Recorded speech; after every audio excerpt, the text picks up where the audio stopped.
The coronavirus outbreak is prompting some religious leaders to move services online. In response to the growing pandemic sweeping the globe, more and more religious institutions are shutting their doors and offering virtual services as an alternative to worshiping in person. The decision to go digital comes as President Trump and the CDC announced new guidelines to control the virus. Trump now saying Americans should not gather in groups of more than 10 people over the next 15 days, and the CDC suggesting public gatherings be limited to 50 people for the next 8 weeks. And joining us now is Rabbi Brad Hirschfield. He's the president of the National Jewish Center for Learning and Leadership. Rabbi, welcome to the program and thanks for being with us. Obviously, these are some new restrictions from the CDC as well as President Trump, and I'm assuming most congregations have more than 10 people who attend services every week. How's this going to change how you celebrate your services? Look, the answer is it's going to change everything, and it's going to change nothing. And I think faith is one of the things that allows us to live with both of those realities. The entire community where I live physically, every synagogue is shut down physically. Every synagogue is open virtually. The same is true for many churches. And I think it's not only a wise thing to do, but a remarkably empowering thing to do. One of the things each and every one of us can do at this moment that feels so out of control, that there is no them when it comes to coronavirus because it attacks whoever it attacks. One of the things we can do is actually look out for one another. And one of the most powerful ways to look out for one another is to make sure that settings, including religious settings, are as safe as possible. So yes, people are taking things online. I think it's really important to remember that the virtual is real. The opposite of virtual is not real. The opposite of virtual, as you said, is physical. They are both real experiences. As I know from firsthand experience, participating in bar and bat mitzvahs, participating in visiting mourners online, this is real. So yes, it shakes up the way we do things.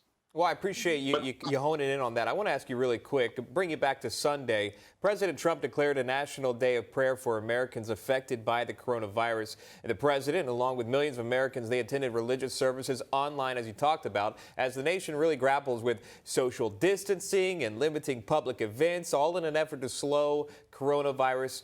Rabbi, what is your thought here on the president's show of solidarity?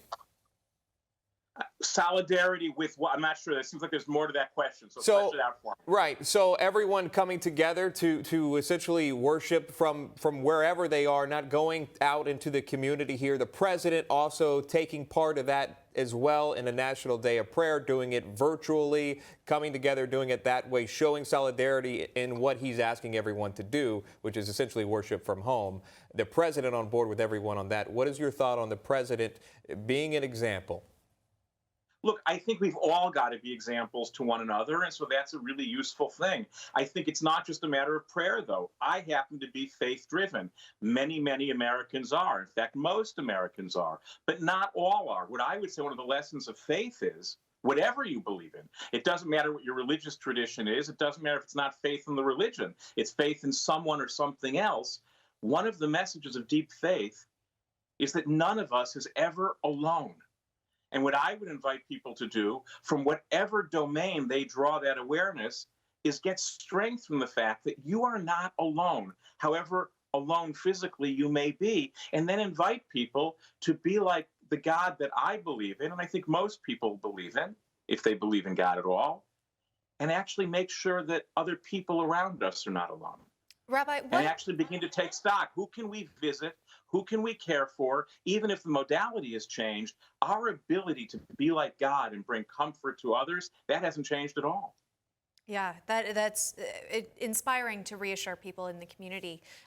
In the meantime, what about those ultra-Orthodox communities where they might not feel comfortable using electronics on the Sabbath day?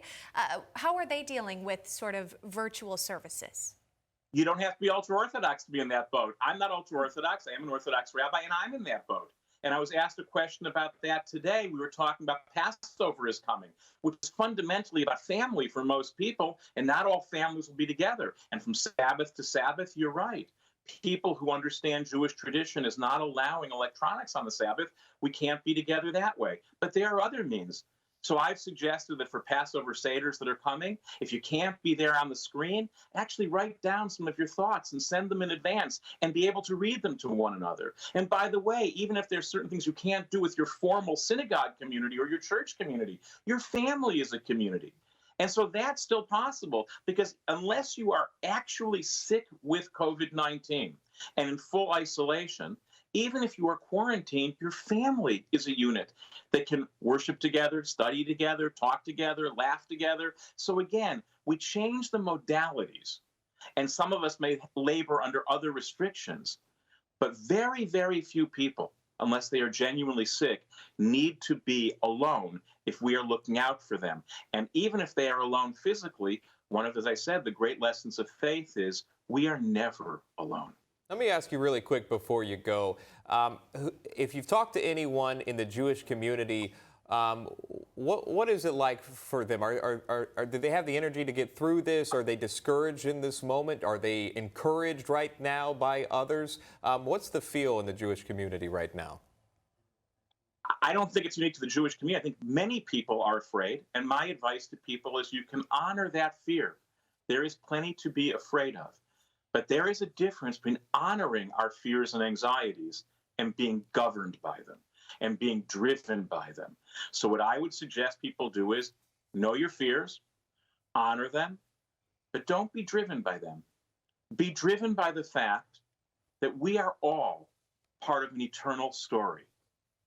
And it's really important not to confuse the one chapter we're in right now, as rough as it is, with the end of the book.